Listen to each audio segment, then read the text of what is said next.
नमस्कार। आयुर्वेथी के video lecture में आपका स्वागत है।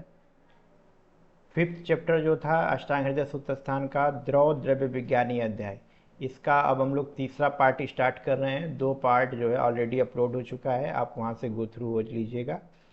हम यहाँ द्रव द्रव्य विज्ञानी पढ़ रहे थे, तो इसमें अब जो है वर्ग है वह वर्ग है तैल वर्ग। तैल वर्ग हम लोग स्टार्ट कर रहे हैं। तैल वर्ग में क्या आता है, पहले सामान्य तैल का वर्णन किया गया है। तैलम स्वयोनि वेत्तत्रः मुख्य तीक्ष्णम बेवाई च त्वग दोष कृद चक्षुष्य सूक्ष्म उष्णम कफ कृन्न च। ये बहुत इंपॉर्टेंट लाइन है नेक्स्ट वाली। कृशानाम बृंघड़ायालम स्थूलानाम कर्षणाय च। कई बार का पूछा हुआ क्वेश्चन है, अब इसका मीनिंग बता रहा है, पहले मैं आपको पढ़ के बता रहा। बद्ध विटकम क्रीमेग्नम च संस्कारात सर्व रोग जितम। तो ये तैल का सामान्य गुण बताया गया है। तो सामान्य गुण में क्या बताया, सबसे पहले कि तैल से हम क्या समझते हैं। तैल से एक्चुअल यहाँ पे जो वर्णन है वो तिल तैल का गुण बताया गया है।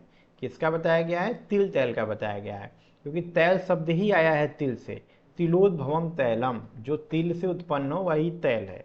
अब ये होता कैसा है, यह होता है तीक्ष्ण। कैसा है, तीक्ष्ण होता है और बेवाई होता है। तो तीक्ष्ण क्या होता है, जो मतलब बहुत तीखा होता है, मंद स्लो होता है, तीक्ष्ण बहुत तेज होता है। और बेवाई का मतलब क्या होता है, शीघ्र फैलने वाला होता है। और च त्वग दोष कृदंच, यानी कि दोष त्वग दोष को दूर करने वाला होता है। ठीक, फिर आगे देखिए, नेत्रों के लिए हानिकारक है। चक्षुष्यम, नेत्रों के लिए क्या है यह, चक्षुष्य नहीं है, मतलब उनको नुकसान पहुंचाने वाला है। अचक्षुष हो गया। सूक्ष्म उष्ण, सूक्ष्म होता है और उष्ण होता है। कफ कृत च, ठीक, कफ कृन्न च। फिर अब देखिए, कफ कारक नहीं होता है, ये एक चीज इसमें खास बात है, ये कफ कारक नहीं है। और अब आगे देखिए, जो बार बार आपसे क्वेश्चन पूछा जाता है, ये क्वेश्चन आता है हर बार एग्जाम में। कृषा नाम बृंघण माल, यानी जो कृष पुरुष होते हैं उनको यह पुष्ट कर देता है, उनको स्थूल बनाते हैं, यानी पतले को मोटा बनाता है। इसलिए क्या करता है, बृंघण कार्य करने में भी समर्थ है।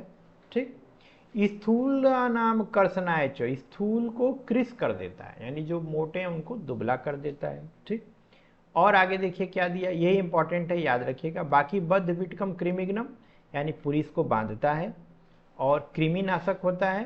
संस्कारात, संस्कारात सर्व रोग जीतम, अगर हम इसको संस्कारित कर देंगे तो ये सभी दोषों को यह जीतने में, या वात आदि रोगों से जो भी रोग होने वाले हैं उनको ठीक कर सकता है। तो कहने मतलब तैल होगा, तिल का तेल होगा, उसमें आप जो ज्योतिषमती डालिए, उसमें जो भी आप डालेंगे, निर्गुंडी डाल दीजिए, तो वैसा वात शामक पित्त शामक उस तरह का वो बनता चला जाएगा। और वात शामक तो उसका प्राइमरी गुण है। ठीक, अब आगे देखिए, आगे एग्जाम्पल दिया है, तेल का एग्जाम्पल शुरू कर रहे हैं। वो क्या है, एरंड तेल के गुण। तो ये जो बताया गया है ऊपर, ये विशेष रूप से आप समझिएगा कि ये तिल तेल का गुण था। ठीक, अब आया एरंड तेल। एरंड क्या होता है, कैस्टर ऑयल होता है, आपको पता है। श्लोक क्या कहता है, स तिक्तको उष्णम एरंडम तैलम स्वादु सरम गुरु, यानी यह जो तेल होता है वह थोड़ा तिक्त होता है, कुछ कटु होता है और कुछ मधुर रस वाला होता है। सर, सर शब्द से एक क्या मतलब हुआ, यह विरेचक होता है। ठीक, और गुरु का मतलब पचने में भारी होता है। तो जो कैस्टर ऑयल से विरेचन दिया जाता है, आपको पता है। ठीक है, फिर आता है वर्धमान गुल्म अनिल कफान उदरा। वर्धमान, वर्धम रोग क्या होता है, अंड वृद्धि जिसको बोलते हैं। ठीक है, टेस्टिस की वृद्धि होती है उसको बोलते हैं हम लोग। गुल्म रोग, वात रोग, कफ रोग और उदर रोग, विषम ज्वरम, विषम ज्वर का भी यह विनाश करने वाला होता है। ठीक, इसके अलावा आप देखिए क्या करता है, रुक सोफो च कटि गृह्य कोष्ठ पिष्टाश्रयो पिष्टाश्रयो जयत। ये बहुत इंपॉर्टेंट, इसी आधार पे बहुत सारी औषधियाँ इसमें बनती हैं। इसमें एरंड तेल से विरेचन कराते हैं। अभी क्या है, एरंड तेल का बहुत सारा कैप्सूल भी आता है, कैप्सूल के थ्रू भी हम लोग विरेचन कराते हैं। किनको, जिनके कमर में और गुह्य प्रदेश में, मतलब जेनाइटल रीजन में, और कोष्ठ के अवयवों में पीड़ा हो, पेट में दर्द होता हो, पृष्ठ यानी पीठ में दर्द होता हो, और सूजन वगैरह हो, तो वहाँ पे यह कार्य करता है। ठीक, और ये हो गया सामान्य। और एक लाल एरंड होता है, उसका उन्होंने गुण दिया है, यह तीक्ष्णम उष्णम पिछलम विश्रम रक्त एरेंडो उद्भव यति। जो लाल एरंड होता है वह इससे ज़्यादा तीक्ष्ण उष्ण पिछिल और अप्रिय गंध वाला होता है। कैस्टर ऑयल आप किसी को जनरली पीने के लिए दिया जाता है तो वो वोमिट कर देता है, वो बहुत दुर्गंधी होता है, लेकिन फिर भी उसको एज ए विरेचक यूज किया जाता है। तो आजकल उसके क्या आते हैं, कैप्सूल आते हैं, तो कैप्सूल में यूज करते हैं, तो वो पेट में जाके ब्रस्ट होता है, तो स्वाद और अप्रिय गंध वाली बात उसमें नहीं रहती है। तो एरंड तेल का, कैस्टर ऑयल का ये गुण है, ये आप जानिए। ठीक। एक एरंड तेल जो है वो कमर दर्द के लिए बहुत उपयोगी होता है। इसका एक रेफरेंस आता है, ये देखिए, आम वात गजेंद्रस्य कटी विपिन चारिण। ये अष्टांग हृदय का नहीं है, कहीं और का है, उसमें अब देखिए, एक एव निहंत असह एरंड तैल केसरी। यानी जो आम वात रोग होता है उसमें वो अगर कमर में दर्द हो रहा है उसकी वजह से, तो उसमें दिया हुआ है कि जैसे हाथी का शिकार कौन कर सकता है, सिंह करता है, शेर करता है।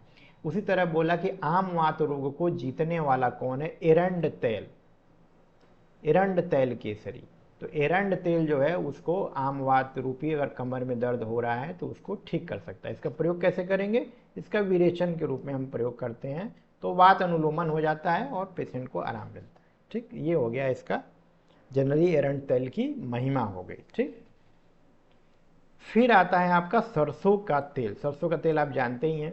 तो सरसों का तेल जनरली दो तरह का सरसों होता है, लाल सरसों, पीला सरसों। लाल सरसों हम लोग जो है समानता यूज करते हैं, पीला सरसों जो है पूजा पाठ में यूज होता है।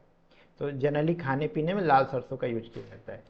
कटु उष्णम सरसपम तीक्ष्णम कफ शुक्र अनिलापहम लघु पित्तास सकृतम कोष्ठ कोठ कुष्ठ अरसो व्रण जंतु जीता। ठीक, ये क्या बता रहा है, सरसों का तेल क्या होता है, कटु उष्ण और तीक्ष्ण होता है। कटु उष्णम सरसपम तीक्ष्णम, कफ शुक्र अनिलापहम, कफ शुक्र और वात का नाश करने वाला है। लघु है, पित्त अश्रिकृत, अश्रिक पर्याय होता है रक्त का, पित्त और रक्त का वर्धक होता है। कोठ यानी इसको अर्टिकेरिया, कुष्ठ स्किन डिसऑर्डर, अर्स व्रण और कृमियों को ठीक करने वाला होता है। ठीक, तो ये चीज आप ध्यान रखिएगा। आगे चलते हैं। आगे आता है विभीतक की गिरी या बहेड़े के तेल। आच्छम उसका पर्याय है, आच्छम स्वादु हिमम केश्यम गुरु पित्त नीलापहम। बहेड़े का तेल जो होता है वह स्वाद में क्या होता है, मधुर होता है, शीतल होता है, बालों के लिए हितकर होता है, पचने में भारी होता है, पित्त और वात विकार का शमन करने वाला होता है। ठीक, अब आइए नीम के तेल का क्या है स्थिति है, न अति उष्णम निम्बजम तिक्तम कृमि कुष्ठ कफ ब्रड़ुतम। याद रखिएगा, ये इंपॉर्टेंट है। निम्बोली से जो तेल निकाला जाता है वो अधिक न अति उष्ण, मैंने बहुत उष्ण नहीं होता, तिक्त होता है, जाहिर सी बात है नीम का तेल है तो तिक्त होगा। कृमि कुष्ठ रोग और कफ रोग के नाश करने वाला होता है। क्या होता है, कृमि कुष्ठ रोग और कफज रोग का नाश करने वाला होता है। देन आता है अतसी और कुसुम्ब का तेल। ठीक, अतसी और कुसुम, उमा कुसुम्बजम च उष्णम त्वग दोष कफ पित्त कृतम। अतसी और कुसुम का तेल उष्ण वीर्य होने के होते हैं और त्वचा के विकार कफ दोष और पित्त को बढ़ाते हैं। ठीक, तो यहां तक आप देख लीजिए। फिर आगे देखते हैं। आगे दिया है वसा मज्जा च वातग्नो बल पित्त कफ प्रदो मांसा अनुग स्वरूपो च विद्यान मेदो अपि तावियो। प्राणिज स्नेह के बारे में दिया। तो अस्थावर स्नेह क्या हो गया, वसा और मज्जा। तो वसा स्नेहों का वर्णन करने के बाद यहाँ पे जंगम स्नेहों का वर्णन किया जा रहा है। तो वसा और मज्जा नामक स्नेह प्राणियों से जो प्राप्त होता है, घृत तैल वसा मज्जा, ये कॉन्सेप्ट आप पढ़े होंगे, चतुर्विध स्नेह होते हैं। तो वसा मज्जा जो होता है वो क्या होता है, वात का नाशक करता है, वही लिखा है वातग्नो, वसा मज्जा च वातग्नो बल पित्त कफ प्रदो, बल देने वाला, पित्त और कफ को बढ़ाने वाला है। मांस अनुस्वरूपो, मांस के समान गुण वाला होगा। और विद्यात मेदो अपि ताविव, यानी मेदो धातु के गुण भी वसा मज्जा के समान होते हैं। तो ये बेसिक जो है प्राणिज स्नेह यानी जंगम स्नेह का वर्णन दिया गया। घृत का वर्णन आपको पहले ही बता दिया गया था। ठीक है, अब आता है, अब आगे देखिए बेसिक कॉन्सेप्ट हम पढ़ रहे हैं। एक मिनट, अब हम लोग पढ़ेंगे मध्य वर्ग। तो मध्य वर्ग में आता है आपका, देखिए जो एल्कोहल वाला कॉन्सेप्ट है। तो एल्कोहल का विधान आयुर्वेद में किया गया कि नहीं किया गया, वो हम देखते हैं। तो मध्य का वर्णन गुणधर्म बताया गया, विधि पूर्वक मध्य का स्नेहन करने के लिए कहा गया है। अब इस चीज़ का ध्यान रखिएगा, इसी में जब हम लोग दिनचर्या पढ़ रहे थे वहाँ पे मध्य का बिक्री सेवन सब कुछ मना किया गया है। कहने का मतलब ये औषध प्रयोग वाला जो गुण है वो बताया जा रहा है। ठीक, जैसे होम्योपैथी में भी अल्कोहल में बहुत सारी चीज़ें, बहुत सारे जो एल्कलाइड होते हैं अल्कोहल में ही निकलते हैं। तो इस वजह से अल्कोहल का प्रयोग आयुर्वेद में बताया गया। तो किस रूप में, आसुअरिष्ट के रूप में हम लोग करते हैं। अब देखिए, दीपनम रोचनम मध्यम तीक्ष्णम उष्णम तुष्टि पुष्टिदम, यानी अगर विधि पूर्वक सेवन किया जाता है तो जठराग्नि को प्रदीप्त करने वाला होता है। रोचन भूख को बढ़ाने वाला है। तीक्ष्ण उष्ण पुष्टिदम, तीक्ष्ण और उष्ण होता है। और पुष्टि यानी कि संतोष प्रदान करने वाला है और शरीर को पुष्टि देने वाला है। सस्वाद तिक्तम कटुम अम्लम पाक रसरम, यह कुछ मधुर तिक्त कटु रस वाला होता है, इसका अम्ल पाक होता है। और सर का मतलब क्या होता है, यह विरेचक होगा, मल को निकालने वाला होगा। फिर उसके बाद देखो सकसायम स्वर आरोग्यम प्रतिभा वर्ण कृत लघु, कुछ कसाय रस वाला होगा, यह स्वर आरोग्य प्रतिभा और मुखमंडल की कांति को बढ़ाने वाला होगा और लघु होता है। इसके अलावा नष्ट निद्रा, जिसको निद्रा नहीं आ रही हो, अति निद्रव्यम हितम पिता संदूषणम, जिन्हें निद्रा न आती हो या जो अति निद्रा से पीड़ित हो, उन दोनों के लिए हितकर होता है। ठीक, ये ध्यान रखिएगा, अति निद्रा और निद्रा दोनों के लिए बोला है। नींद नहीं आ रही हो या फिर बहुत अधिक निद्रा आती हो तो वहां भी इसका प्रयोग किया जा सकता है। पित्त और रक्त को दूषित कर देता है। कृषम स्थूल हितम, कृष को क्या करता है, पुष्ट करता है, और स्थूल को कृष कर देता है। ये दोनों चीजें अभी हमने पढ़ा था, तेल वाले गुण में भी पढ़ा था। तेल के मध्य में एक चीज समानता है कि मोटे को पतला करना, पतले को मोटे करना। रुच्छ सूक्ष्म स्रोतो विशोधन, रुच्छ होता है सूक्ष्म होता है और स्रोतों का विशोधन करता है। वात श्लेष्म हरम युक्तिया पीतम विष वंद्या, तो ये क्या है, वात और श्लेष्म का जो है वह नष्ट कर देता है। और विधि के विपरीत अगर आप सेवन करते हैं, जो तरीका बताया गया है, तो ये क्या है, विष के समान हो जाता है। तो इतना गुण तो आपको बताया गया, लेकिन अगर विधि पूर्वक सेवन नहीं कर रहे हैं तो ये क्या हो जाएगा, विष के समान कार्य करता है। ठीक है,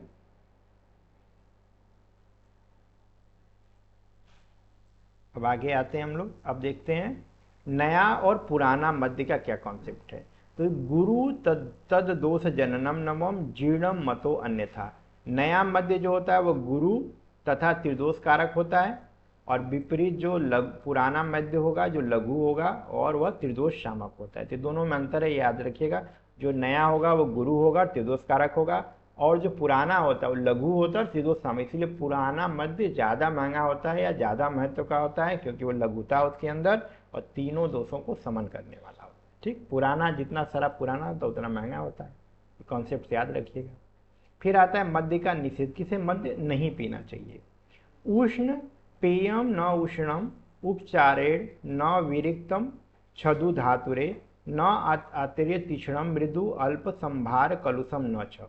ठीक, कहने का मतलब है जो लोग उष्ण आहार विहार ले रहे हैं उनको सेवन नहीं करना चाहिए, विरेचन के बाद नहीं लेना चाहिए। विरिक्त क्षुधा, विरिक्त मतलब भूखा पेट, भूखा पेट कभी भी सेवन न करें मध्य का। अत्यंत तीक्ष्ण अत्यंत मृदु, ठीक, वैसा भी सेवन नहीं करना चाहिए। जो सही से बनाई नहीं गई हो, अल्प संभार से बनी हो, यानी पूरी औषधियाँ उसके अंदर न पड़ी हों, और जो कलुषित हो, जो साफ न किया गया हो, ऐसे मध्य को नहीं पीना चाहिए। ठीक, अब आता है कई प्रकार का सूरा का कॉन्सेप्ट भी आया है। तो सूरा क्या है, गुल मुदर अर्थ ग्रहणी सोस हृतम स्नेहनी गुरु सूरा अनिलम अग्नि मेदो अस्कृतम स्तन्य मूत्रम कफावहा। ठीक, आप देखिए कि ये गुल्म रोग, उदर रोग, अर्थ रोग, ग्रहणी रोग और शोष, इनका जो है नाश करती है। सूरा जो होती है वह स्नेह कारक होती है, स्नेहनी गुरु और वात शामक होती है। और रक्त मेदो धातु, रक्त धातु, स्तन्य, मूत्र और कफ दोष को यह बढ़ाने वाली होती है। तो ये हो गया आपका सूरा का कैरेक्टर। ठीक, अच्छा, सूरा होता क्या है। सूरा में आप देखेंगे साली पिष्ट कृतम मध्यम सूरा, जो साली पिष्ट से जो भी एल्कोहल बनेगा उसको हम लोग सुरा कहते हैं। तो सुरा के कई भेद, मध्य के कई भेद हैं, उसमें सुरा एक महत्वपूर्ण स्थान है। ठीक, अब एक कॉन्सेप्ट दिया हुआ मैं पढ़ दे रहा, आप देख लीजिएगा। सुरा निर्माण के लिए जब सही से संधान करते हैं तो मध्य निकलता, सबसे पहले जो अर्क निकलेगा वो बहुत साफ होता है, इसको हम लोग क्या बोलते हैं, प्रसन्ना बोलते हैं। ठीक, उसके बाद क्या होता है, उसमें जल मिला करके पीते हैं, उस रेडी को हम लोग प्रसन्ना में जब जल मिला देंगे तो वह सुरा कहलाएगी। उसके बाद क्या होता है, प्रसन्ना के बाद क्या आता है, कादम्बरी, कादम्बरी के बाद जगल, जगल के बाद आता है मेदक। तो आपको याद करना है, पंकजम हम लोग याद किए थे, प क ज म, प्रसन्ना, कादम्बरी, जगल और मेदक, ये 4 उसमें लेवल होता है, वो याद रखिएगा। वैसे तो बागभट्ट ने पहले ही बता दिया था कि मध्य विक्रम संधानम दान आदनानी नाचरित, यानी बनाना, बेचना, देना, लेना नहीं करना चाहिए। ठीक, तो यही चीज है। अब आगे देखिए, औषधि प्रयोग की बात की गई है। अब आता है वारुड़ी। वारुड़ी क्या होता है, वारुड़ी एक मध्य है जो कि वरुण देव को पसंद था, इस वजह से इसका नाम वरुण रखा गया। और जनरली इसका निर्माण किससे होता है, ताड़ या खजूर के रस से बनता है। ठीक, वारुड़ी मध्य का गुण देखिए भी सुरा के समान होते हैं। शेष गुण इस प्रकार हैं, तद गुड़ा वारुड़ी हृदया लघु तिछड़ा निहंती च, हृदय को बल देता है, लघु होता है, तिछड़ होता है। ठीक, शूल काश वमन श्वास विबंध, ठीक, इनको दूर करने वाला होता है, अफरा पीनस आदि रोगों को नष्ट करता है। ये है वारुणी मध्य का गुण। ठीक, अब आगे देखिए, विभीतक की सुरा, बहेड़े की भी सुरा होती है। देखिए, न अति तीव्र मदा लघ्वी पथ्या वैवेद की सुरा, अधिक नशीली नहीं होती, लघु होती है और हितकर होती है। और अन्य सुराओं की भांति यह भी व्रण, पांडु रोग, कुष्ठ रोग में अधिक हानिकारक नहीं होती है। ठीक, अब देखिए यौ सुरा एक दिया हुआ है। यौ सुरा क्या होता है, तो यौ से जो बनेगा वो क्या होगा, विष्टम्भिनी, यानी कब्ज करने वाली होगी। गुरु रुच्छ और त्रिदोष कारक होगी, गुरुवी रुच्छा त्रिदोषला, ये क्या हो गया आपका यौ सुरा जो है। ठीक, ये याद रखिएगा। फिर आता है आपका अन्य चीजें भी दिया हुआ है, जैसे कोहली सुरा दिया हुआ है, तो शरीर को स्थूल करने वाली, पचने में देर होती है। मधुलक सुरा भी होती है, कफ कारक होती है। मधुलक क्या होता है, जो अच्छे से बनती नहीं, उसी को हम लोग मधुलक बोलते हैं। ठीक है, हाँ, मधुलक का परिचय देख लीजिए। उन जिनका संधान भली प्रकार नहीं होता उनको हम लोग मधुलक बोलते हैं। अब आगे हम अरिष्ट प्रकरण, जैसे आपने पढ़ा होगा दशमूलारिष्ट, अशोकारिष्ट, है ना, अर्जुनारिष्ट। तो ये अरिष्ट प्रकरण वो किस तरह का कार्य करता है वो देखिए। यथा द्रव्यम गुणो अरिष्टम सर्व मद गुणाधिक, तो जिस औसत द्रव्य को उसमें डाल दिया जाएगा उसी प्रकार वह गुण धर्म का बनेगा। जैसे अर्जुनारिष्ट में अर्जुन पड़ेगा, जाहिर सी बात है। अशोकारिष्ट में अशोक का प्लांट पड़ेगा। तो जो जैसा औषधि उसके अंदर पड़ जाएगा वैसा अरिष्ट बन जाएगा। ठीक, ग्रहणी, पांडु, कुष्ठ, सम, सोफ, सोफ, शोष, उदर, ज्वरानम, हंति, गुल्म, कृमि, प्लीहा, कसाय, कटु, वातल, यह ग्रहणी, पांडु, कुष्ठ, अर्श, शोष, सोफ, उदर रोग, ज्वर, गुल्म, कृमि रोग, प्लीहा विकार को नष्ट करता है। यह स्वाद में कसाय, कटु होता है और वात वर्धक होता है। ये अरिष्ट का सामान्यतः परिचय होगा। ठीक, अब आता है मुनक्का का मध्य, यानी मार्दविक, मृद्विका, लेखनम, हृदयम, न अति उष्णम, मधुरम सरम, अल्प पित्त अनिलम, पांडु, मेहा, हर्ष, कृमि नाशना। मृदिका यानी मुनक्के का जो बनेगा वो उसके द्वारा बना गया मध्य क्या होता है, लेखन होता है, हृदय होता है, न अति उष्ण मतलब बहुत अधिक उष्ण भी नहीं होता है, स्वाद में क्या होता है, मधुर होता है, इसका गुण क्या होता है, सर होता है। यह अल्प पित्त अनिलम, थोड़ा सा पित्त दोष, थोड़ा सा वात को बढ़ाता है। पांडु रोग, प्रमेय, अर्श तथा कृमि रोग का नाश करता है। ये समानतः जो मुनक्के से बनी हुई शराब होगी उसके बारे में वर्णन कर दिया गया। ठीक, अब आगे देखते हैं। खजूर सारकर रास हो, खजूर का मध्य होगा तो कैसा होगा, और सारकर मतलब चीनी से निर्मित मध्य होगा तो कैसा होगा। अस्मात् अल्पा अंतर गुड़ खारजूरम वातलह गुरु, तो जो ऊपर बताएगा वो तो गुड़ तो रहेगा ही, उसके अतिरिक्त क्या होगा, खजूर के मध्य में कुछ कम गुड़ होंगे। यह क्या होगा, वातकारक होगा और गुरु होगा। सारकरम सुरभि स्वाद हृदम न अति मदो लघु, जो चीनी से शराब बनेगा उसमें कैसा रहेगा, सुगंधी, स्वाद में मधुर, हृदय के लिए हितकारक, अधिक नशा न करने लायक, न अति मधु, बहुत ज़्यादा इसका नशा नहीं करना चाहिए, और लघु होता है। ठीक, इसका बहुत अधिक सेवन नहीं करना चाहिए। फिर आता है गुड़ से निर्मित आसव, गुड़ से अगर आपने बनाया तो सृष्ट मूत्र सकृत आसव, यानी मल मूत्र अपान वायु को बाहर निकालेगा। गौड़ तर्पण दीपना, ये क्या करेगा, तृप्ति कारक और अग्नि दीपक होगा। ये बेसिक कॉन्सेप्ट हो गया गुड़ से निर्मित आसव का। अब देखिए सीधु क्या होता है। सीधु देखिए, वात पित्त करम सीधु स्नेह श्लेष्मम विकारा मेध सोफोदर अर्सोग्न पक्व रसो वर। यह वात पित्त कारक होता है, स्नेह के कारण उत्पन्न हुए विकारों तथा कफ विकारों को नष्ट करता है। यह मेदो रोग, व्रणशोथ, उदर विकार और अर्थ को नष्ट करता है। दो प्रकार के अगर सीधु आप देखेंगे तो शीत रस की तुलना में पक्व रस से बना हुआ सीधु उत्तम होता है। अब सीधु दो प्रकार से कैसे हो गई देखिए, पहला क्या हुआ शीत रस, दूसरा हो गया पक्व रस। निर्माण कैसे करेंगे, ईख अंगूर आदि के रस को अगर मधुर पात्र में डाल करके धूप में रख देंगे तो 2-3 सप्ताह तक छोड़ना है, फिर दूसरे पात्र में रख देंगे। जब उसमें जाला पड़ जाए, यानी कि जब उसमें फर्मेंटेशन पूरा हो जाए तो उसको दूसरे पात्र में रख दें, और जब अत्यंत निर्मल हो जाए तो समझना चाहिए कि सीधु यानी सिरका तैयार है। तो सीधु यही है, ठीक। तो अनेक प्रकार से लोग बनाते हैं, तो यही है।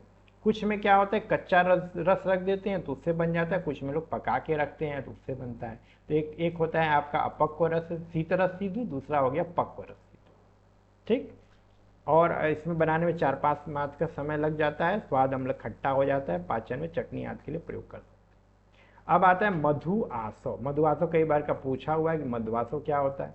तो जिसमें मधु के संयोग से जो आसव बनता है उसको हम लोग मधुआसव बोलते हैं। ये क्या करता है, तीक्ष्ण मेह पीनस काजित, यानी यह छेदन करता है, गुड़ों में तीक्ष्ण होता है, प्रमेह पीनस और कास रोग को नष्ट कर देता है, ठीक। देन आता है सुक्त। सुक्त क्या होता है, सिरका ही एक तरीके का।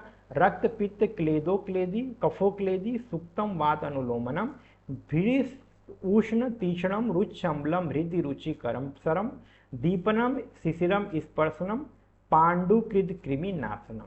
यह रक्त पित्त और कफ दोष को उभारता है, वात दोष का अनुलोमन करता है और अत्यंत उष्ण तीक्ष्ण रुच अम्ल रस प्रधान होता है। क्या हो सकता है, हृदय के लिए हितकर रुचिकर, मल को निकालने वाला, रुचिकर हृदय रुचिकम सरम दीपनम शिशिर स्पर्श, स्पर्श में शीतल होगा, अग्नि दीपन होगा। पांडु नेत्र कृमि नाशनम, पांडु नेत्रों का कृमि का नाश करने वाला। क्लियर। अब आते हैं गुड़ से आदि से सुक्त बना, तो उसमें भी जनरल क्या होगा, जैसे ही सुक्त मुनक्का से थोड़े थोड़े कम गुड़ वाला होगा, बस और कुछ नहीं। कंद आदि से क्या होगा, सूरड़ जिमी कंद, इन सबसे अगर आप बनाते हैं तो उससे जो होगा वह आसूत भी उसी प्रकार भी लघु होगा जैसे आसव की भांति बनाया जाता है, ठीक। इसको हम क्या बोलते हैं, जनरली कांजी बोला जाता है, ठीक। तो इसको कांजी बनाते हैं तो उसमें राई वगैरह सब डाला जाता है, हींग, जीरा, काला नमक, हल्दी, तेल, ये सब डाल के बनाते हैं। खट्टापन जब आता है तो उसको वही पानी पिया जाता है, पाचक और भूख को बढ़ाता है, ठीक। आजकल इसी का प्रचार भी आता है कि जो कई तरह के फल सब्जियां जो है एक पानी के बोतल में डाल दीजिए और पात्र में, और धीरे धीरे जो है आसूत हो जाएगा, यानी खट्टा हो जाएगा, तब उसको आप पीजिए, ठीक। सुक्त का निर्माण विधि देखिए दिया हुआ है कि मृमाण्यम आदि सुचो भांडे सगुणम छौद्र कांजिकम धान्य राशि त्रिरात्रि अस्तम तक्षुक्रम चदुच्यते, यानी कि उसमें रख करके 3 रात्रि के लिए रख देंगे मिट्टी के पात्र में, तो धान्य राशि में यानी जल्दी वहाँ थोड़ा गर्म स्थान रहेगा तो वो जल्दी से खट्टा हो जाएगा, उसी को हम लोग सुक्त या चुक्र बोलते हैं। फिर आता है सांडाकी। देखिए सांडाकी च आसुतम च अन्यत काल अम्लम रोचनम लघु। सांडाकी आसु दूसरे द्रव्य जो कुछ 3-4 दिन तक रख देने से खट्टे हो जाते हैं, वो रुचिकर लघु और सुपाच्य होते हैं, ठीक। तो अलग अलग प्रकार के सब कांजी ही हैं। संडाकी हो गया, आसूत हो गया, सवीर हो गया, सुशोधक हो गया, ये सब अलग अलग प्रकार की कांजी है। गर्मियों में 2-3 दिन में बन जाएगी और ठंडियों में 5-6 दिन लगता है। जितना दिन रखेंगे उतना दिन खट्टा हो जाएगा। कांजी का घटक द्रव्य देख लीजिए, जल है, नमक है, राई है, हल्दी है, काली मिर्च है। मीठी कांजी बनानी है तो उसमें क्या करेंगे आप, ईख के रस में बना लीजिए तो वो हो जाएगा आपका मीठी कांजी हो जाएगा, ठीक है। अच्छा, अब आगे आता है धान्य अम्ल। धान्य अम्ल यानी कांजी का गुड़ क्या होगा, तो ये क्या करती है, धान्य अम्लम भेदी, ये भेदी होती है यानी पुरुष का भेदन करती है। तीक्ष्ण उष्ण पित्त कृत संस्पर्श शीतलम, तीक्ष्ण होती, उष्ण होती, पित्त कारक होती है और स्पर्श में शीतल होती है। श्रम क्लम हरम रुच्यम दीपनम बस्ती शूल। श्रम क्लम यानी मानसिक थकावट को दूर करती है, रुचि वर्धक होती है, दीपन करने वाली होती है, बस्ती के पेन को हटाने वाली होती है, बस्ती शूल नाशक होती है। ठीक। सस्तम आस्थापन हृदयम किसके लिए अच्छा है, ये निरोह बस्ती के लिए, आस्थापन बस्ती के लिए आप प्रयोग कर सकते हैं। लघु वात कफाम लघु होता है और वात और कफ का नाश करने वाला होता है। ठीक। ये भी वे गुणे युक्तम सौवीरम सुशोधक, ये भी उसी तरह के सौवीर और सुशीदक के गुण के समान होता है। तो ये भी धान्य अम्ल ही होते हैं, उसी के समान इसके भी गुण होते हैं। और इनका प्रयोग कहाँ करेंगे, तो सौवीरक और सुशोधक का कृमि हृदरोग गुल्म अर्थ पांडु रोग आदि में करते हैं। ये जनरली इसके ही मध्य वर्ग है आपका। कृमि रोग, हृदय रोग, गुल्म रोग, अर्थ रोग और पांडु रोग में इसका प्रयोग किया जाता है। तो यहाँ पे आपका मध्य वर्ग समाप्त होता है। अब हम लोग को यहाँ पे पढ़ना है आगे नेक्स्ट, वो है मूत्र वर्ग। मूत्र वर्ग बहुत ही इंपॉर्टेंट है। सबसे पहले क्या है, 8 प्रकार के मूत्र दिया है, तो पहले वो नाम याद करना पड़ेगा आपको, वेरी इंपॉर्टेंट है। मूत्रम गो अजा आवी महिषी गज उष्ण खरोद भवः, यानी गाय, बकरी, भेड़, महिषी, हाथी, घोड़ा, ऊंट और गधा। ठीक। तो याद करने के लिए क्या याद करना है, हम लोग याद करते थे गाय, भैंस, भेड़, बकरी, हाथी, घोड़ा, ऊंट, गधा, ऐसे 4-4 का पेयर बनाए थे, तो जल्दी याद हो जाता है। तो गो हो गया, अजा मतलब बकरी हो गई, अभी मतलब क्या हो गई, भेड़ हो गया, महिषी हो गया। तो जनरली लोग बोलते हैं ना गाय, भैंस, भेड़, बकरी, हाथी, घोड़ा, ऊंट, गधा, तो सेट करके याद कर लो क्या होता है। फिर इनका मूत्र सामान्य लक्षण क्या होगा वो देखेंगे, फिर अलग अलग देखेंगे। तो पित्तलम रुच्छ तीक्ष्णम लवण अनुरसम कटु, सामान्यतः इनका मूत्र क्या होगा, पित्त कारक होगा, रुच्छ होगा, तीक्ष्ण होगा, उष्ण और लवण रस युक्त होगा, कटु रस युक्त होता है। कृमि शोथ उदर आना स्थूल पांडु कफानिलम, कृमि शोथ उदर रोग आना स्थूल पांडु रोग, कफ विकार, वात विकार, गुल मरुचि, विष विकार, स्वित्र, गुल मरुचि, स्वित्रम, कुष्ठ अर्शांसी, जैत लघु, इन सबको स्वित्र वगैरह, विष विकार, कुष्ठ अर्श को शीघ्र शांत करता है। ये सामान्य मूत्र का गुण हो गया, मतलब 8 के मूत्र का गुण हो गया। ठीक।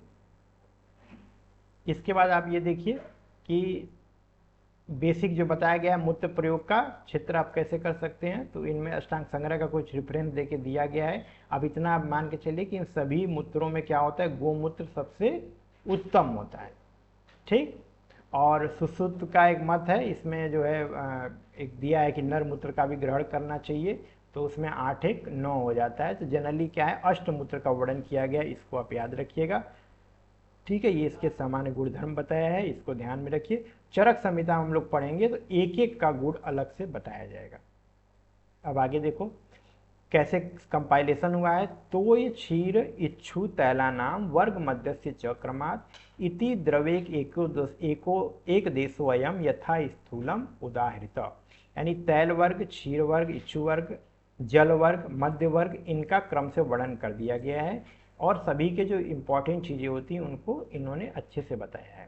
ठीक। अष्टांग संग्रह से लिया गया है, इसमें मूत्र वर्ग का उल्लेख इन्होंने नहीं किया था। इसके अतिरिक्त इसमें जो है अष्टांग संग्रह से उक्त पद का वर्णन वहाँ पे नहीं मिलता है। इच्छु वर्ग के अंतर्गत उन्होंने मधु वर्ग को दे दिया था, यहाँ पे इन्होंने स्वतंत्र रूप से वर्णन किया है। अष्टांग संग्रह अष्टांग का थोड़ा कंपेरेटिव है। तो यहाँ तक हम लोगों ने आज 5th चैप्टर जो है समाप्त कर लिया है।